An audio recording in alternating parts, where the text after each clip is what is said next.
In this video, we'll cover some of the basics on how to access the equity in your home. If you don't know who I am, my name is Chris Dime. I'm a certified financial planner out of Edmonds, Washington, and I specialize in working with folks to and through retirement. One of the most common questions that are cropping up nowadays with changes in the real estate market here in the Seattle area, as well as interest rates nationally continuing to be on the rise, are how clients can access the equity in their home to further their financial plan elsewhere. Rather than getting into all the basics myself, we had the chance to sit down with Pierce Rankin over at Fairway to share his insight in what clients are finding to be most relevant today. And for my sports fans out there, Pierce's name might ring a little bit of a bell. He comes from a family of athletes and then himself having a fairly decorated career in baseball. That said, we don't have a chance to talk about baseball in this meeting, but nonetheless, he shares some insight on how you can turn the equity in your home to add to a grand slam financial plan. So let's jump in and see what Pierce has to say.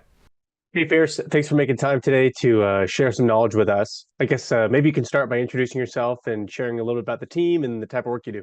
So I work at Fairway Independent Mortgage. Our office is in Kirkland. My team was the Winter Rankin team, managed 5 loan officers on our team. Got in the business March of 2016, doing it through kind of the craziness of the last 3 or 4 years of the market. And our main area of business is King County, just because that's where we're located, but do a lot in Snohomish and Pierce County as well. We're actually licensed in California, Idaho, Arizona, Florida, kind of all the states that people seem to be moving to, especially from Seattle area, especially in this day and age. Most of it is digital. Yeah, you don't necessarily need to be in Florida to do a loan in Florida. The agents that we work with that refer us do so because they know how we operate and they know we're going to be quick to respond. We're going to close the loan if we say we're going to close the loan. We handle the entire process. We've got a system set up where we can close loans in as little as 10 days. I've got 7 years in the industry. My partner has almost 20 years in the industry, loan officer assistant.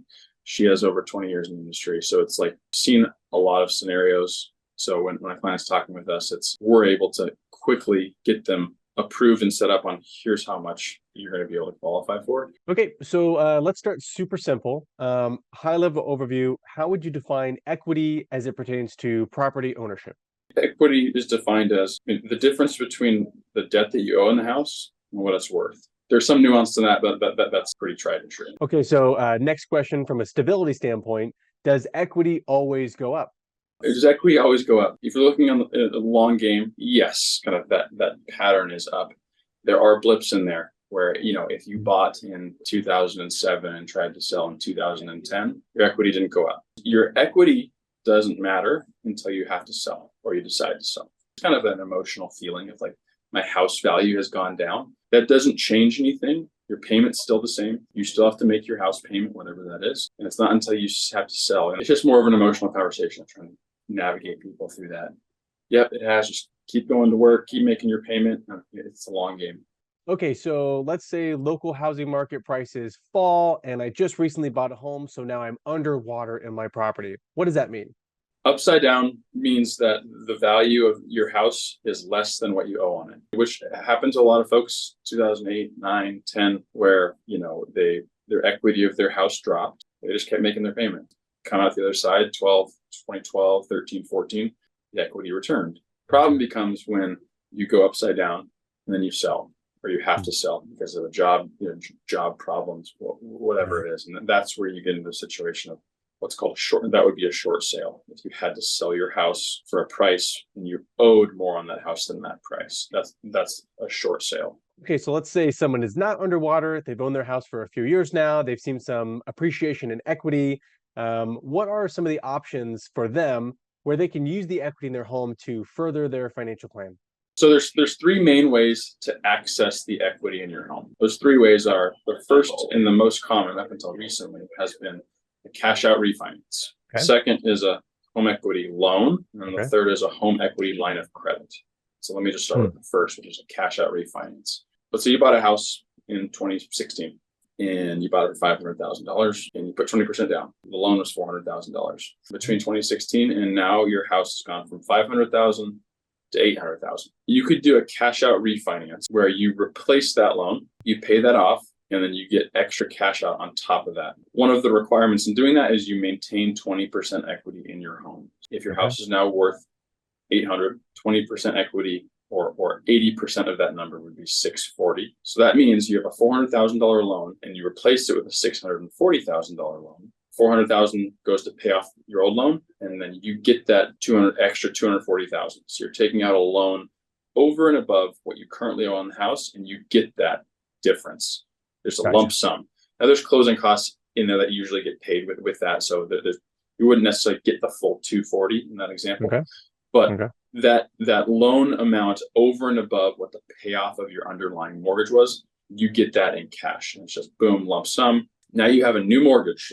There's one loan, typically 30-year fixed, and you're paying principal and interest on that loan going forward. A reason a client might do that is generally if rates currently are about the same or potentially lower than the current rate that you have on your existing mortgage. So if you go, oh great, I had a 4.5% rate, I can replace it with a 3% rate, new mortgage, and I'm getting cash out. So now I get this lump sum.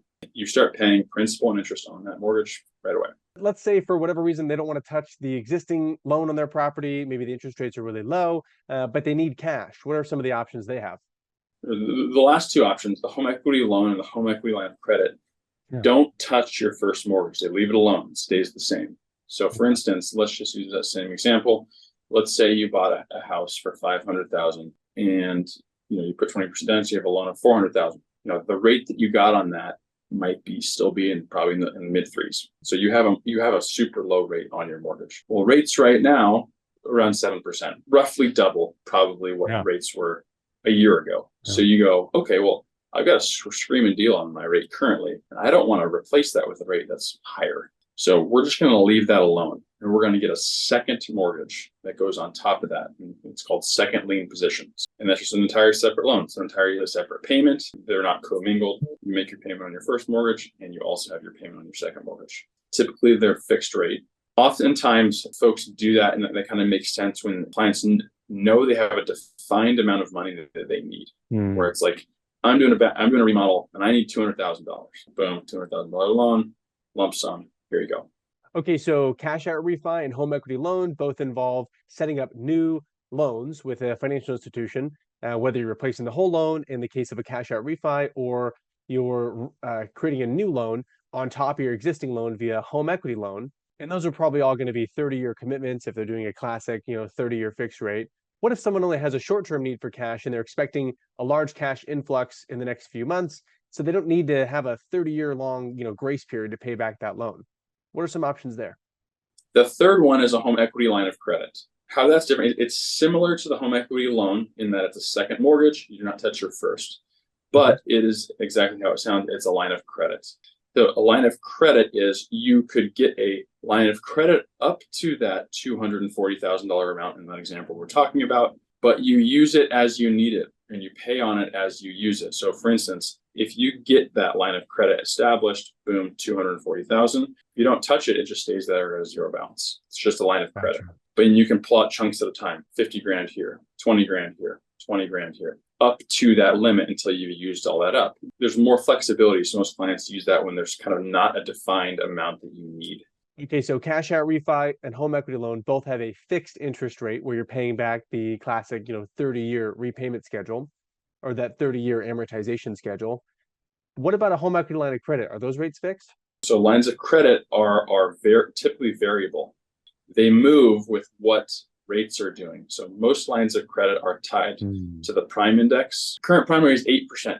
There's typically a margin on top of that or added to that. And that's going to depend on different things like credit score, use of the home, amount of equity that you access, so that it will play into what index is added to the prime, that rate. So it could be what's called prime plus one, meaning it's prime rate plus 1%. Different banks and institutions are going to offer different margins on that.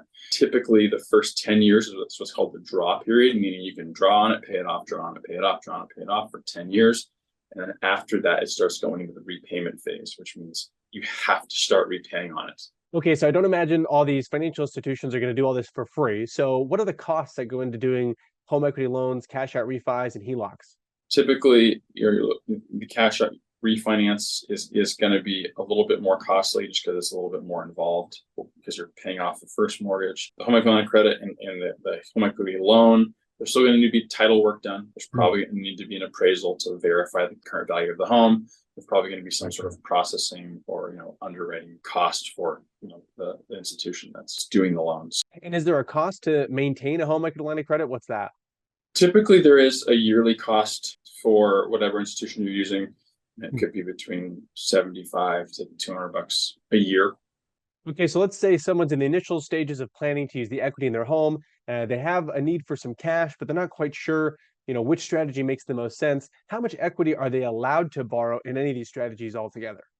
Typically, you can access the equity up to 80%. In some cases, you can go up to 90%. Like some home equity lines of credit will allow you to go to 90%. So for folks who don't have as much equity or they need more than that 80% threshold for whatever reason, home equity line of credit can be a good option there because it just allows you to go up to that 90.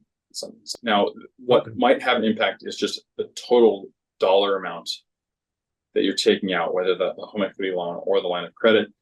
Some banks will have just straight limits on the amount they'll give you, regardless of equity. Like we won't go over 250, or we won't go over 500.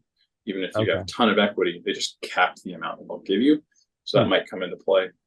Okay, one question we're getting a lot with clients as they're looking at the interest rate market and things like that is, where are interest rates going? So I'll pose the question to you: where do you think interest rates are going? Are we going to be stuck at 7-8% mortgages for the rest of our lives? Are we going to come back down to 3% in the next 12 months? What do you think? Man, that's a great question. I wish I knew, but reading the tea leaves, mortgage rates track the bond market.